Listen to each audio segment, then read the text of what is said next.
So, paano nagsimula sir yung FCA?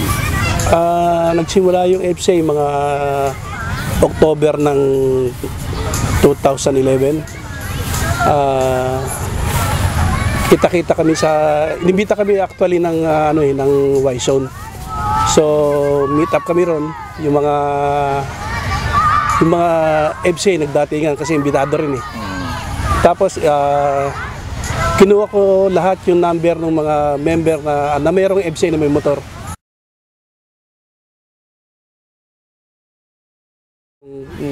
Para magkakilanlan, mga ganon. Kasi first anniversary ng Y-Zone yun eh.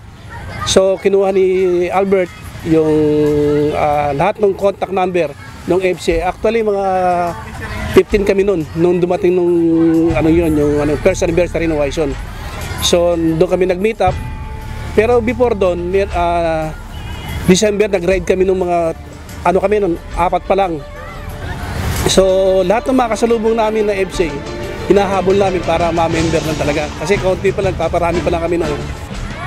January, nagkaroon kami ng batuhan. Ayun nga, nahalal tayo bilang isang presidente.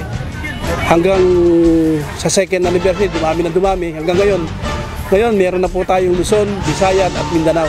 So, ganun po yung ngayon, yung FCA. So, Philippines na po, hindi na po yung Luzon lang at saka Visaya. So, covered na po natin lahat ang Luzon, Visayas at Mindanao. Alam naman po natin lahat ng advokasya po ng FCA Club, 16 Club of the Philippines. Ang pinaka-goal po natin ay yung discipline, at saka yung safety riding, at saka po yung good moral and right conduct. Yun po yung talagang goal at advokasya ng FCA 16 Club.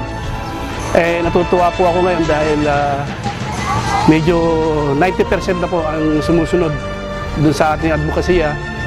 At sinabi ko rin po sa kanila na sinasabi ko sa kanila na hindi man tayo makadagdag, makabawas, ma-break even lang po yung disgrasya sa kalsada.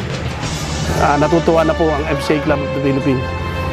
Pabayaan po sila ang matuto sa atin at hindi tayo ang matuto sa kanila. Yun po yung advokasya ng FCA 16 Club.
Ako si Danilo Cayabyab, ang presidente ng FCA Club of the Philippines.